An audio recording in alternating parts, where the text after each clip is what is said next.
Bapak dan Ibu sekalian, kita akan belajar firman Tuhan, mendengarkan firman Tuhan di saat ini.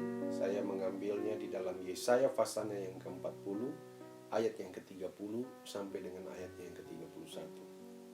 Orang-orang muda menjadi lelah dan lesu, dan teruna-teruna jatuh tersandung. Tetapi orang yang menanti-nantikan Tuhan mendapat kekuatan baru. Mereka seumpama Raja Wali yang naik terbang dengan kekuatan sayapnya. Mereka berlari dan tidak menjadi lesu. Mereka berjalan dan tidak menjadi lelah. Kalau secara logika kita akan menjumpai bahwa sebenarnya orang-orang muda harusnya kuat. Ada juga dikatakan teruna. Dalam kamus bahasa Indonesia dituliskan kata taruna. Taruna sama saja juga dengan orang pemuda, anak-anak muda, para pelajar, calon-calon perwira. Dan sebenarnya kalau melihat fisik orang muda, para teruna, itu sebenarnya hebat. Usia-usia di mana usia mereka, kalau diukur untuk saya berlari dengan mereka, wah saya pasti kalah. Karena mereka usia-usianya yang begitu luar biasa, senang dengan bola, senang dengan bermain bola, senang dengan berlari, dan lain sebagainya. Tapi ayat 30 dia memberikan satu perbandingan yang kontradiktif, yang sangat berbeda sekali. Ketika dia berkata bahwa orang muda menjadi lemah dan lesu, teruna jatuh tersandung. Apa sih yang menjadi kekuatan yang bisa melebihi kekuatan daripada seorang muda ini, Bapak Ibu? Ternyata ayat 31 berkata begini. Orang yang menanti-nantikan Tuhan mendapatkan kekuatan baru. Kenapa dia mendapatkan kekuatan baru? Apa sih menanti-nantikan itu? Kata lain daripada menanti-nantikan itu adalah orang yang menunggu. Kata lain daripada menanti-nantikan dalam terjemahan Alkitab Lama berkata bahwa orang yang berharap kepada Tuhan.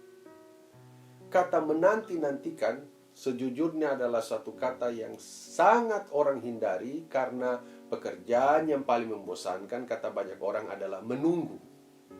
Termasuk sekarang Bapak Ibu lagi terus-terus memperkatakan diri karena PSBB berlanjut lagi sampai bulan Mei atau berlanjut lagi sampai bulan Juni. Dengar-dengar lagi akan mungkin sampai Desember dan lain sebagainya. Kita lagi menunggu kapan virus corona ini akan selesai. Dalam penantian bisa saja kita akan kemudian lemah. Dalam penantian menunggu sesuatu kadangkala kita sampai kadangkala putus harap. Saya pernah mengalami pengalaman itu ketika berharap Tuhan akan menjawab doa saya dan Tuhan tidak menjawab doa saya sampai saya juga sudah tidak berdoa karena saya sendiri sudah capek untuk berdoa. Memang menunggu itu adalah pekerjaan yang sangat membosankan karena itu menguras energi kita, pikiran kita, emosi kita. Kita menunggu orang yang berjanji, wah saya akan datang lagi. Tiba-tiba dia tidak muncul. Dan kemudian dia hanya berkata dengan dua kalimat saja atau dua kata saya dan dia berkata, maafkanlah saya. Dan mau tidak mau, orang Kristen katanya harus saling memaafkan. Kita berkata, iya. Tapi sebenarnya hati kita sudah kesal Bapak Ibu. Cuma ya apa boleh buat. Ya situasi seperti itu. Menanti-nanti itu adalah sesuatu yang memang tidak ada sebuah kejelasan. Tapi perhatikan di ayat 30. Orang yang menanti-nantikan Tuhan mendapat kekuatan baru. Saya menggambarkan begini Bapak Ibu. Dalam situasi-situasi begini. Saya banyak untuk di mana saja, kapan saja, apapun situasinya. Apakah saya lagi naik motor? Apakah saya sedang berjalan? Apakah saya sedang duduk? Sesedapat mungkin dan sesempat mungkin, saya pun berkomunikasi dengan Tuhan. Ketika saya dihubungi untuk bawa renungan ini, dan saya sudah diberitahu hari dan jam untuk saya akan datang dan di-shoot di saat ini.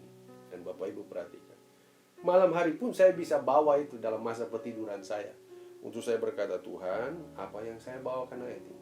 Ketika muncul ayat ini, saya pun berkata begini, bukankah ayat ini seringkali orang membawakannya?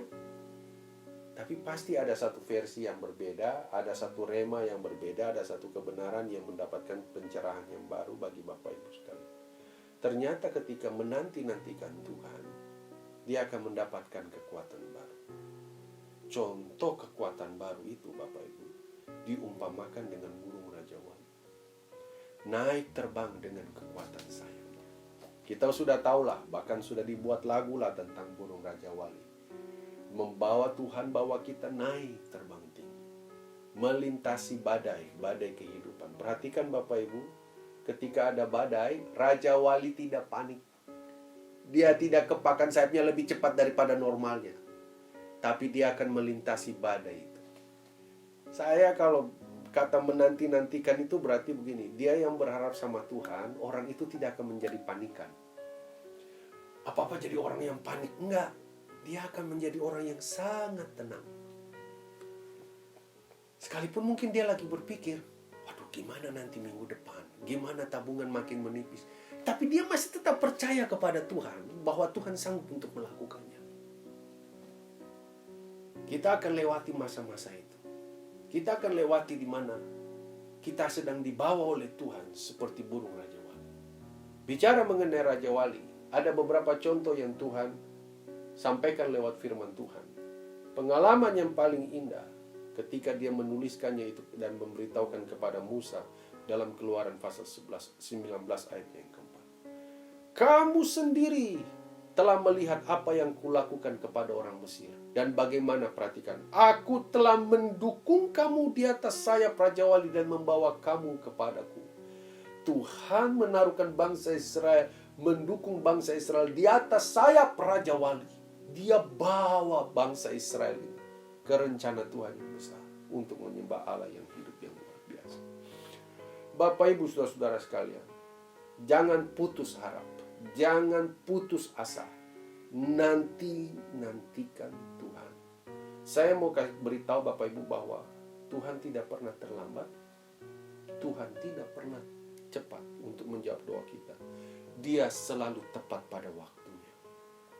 Orang menanti-nantikan Tuhan, dia dapat energi yang begitu luar biasa. Dia dapat energi yang luar biasa. Kalau Bapak dan Ibu, maksud saya kalau suami istri yang sudah menikah, belajar berdoa sepakat Bapak Ibu. Doa sepakat itu doa sehati, apa yang diminta sama suami maupun istri bersama-sama dia akan sepakat dengan bagian. Ketika sehati sepakat, dia akan menanti-nantikan Tuhan. Bahkan kita akan melihat bagaimana perbuatan Tuhan yang ajaib. Satu saja yang saya ingin sampaikan Bapak Ibu lewat renungan sebelum ditutup di saat ini adalah jangan suka mengeluh. Mengeluh tidak akan menyelesaikan persoalan. Tapi menanti-nantikan dan sangat mempercayai Tuhan di dalam segala hal. Saya ingat teman saya menuliskan kalimat ini. Kalau Anda berhenti bekerja, diberhentikan karena situasi ini, dan Anda tidak bekerja lagi, bukan berarti berkat Tuhan juga ikut berhenti. Tapi saya ingin agar supaya Anda bukan kejar berkatnya, tapi Anda datang kepada sumber berkatnya. Di masa apapun, Tuhan itu sanggup menolong kita. Tetap nantikan Tuhan dan pertolongannya yang ajaib. Tuhan Yesus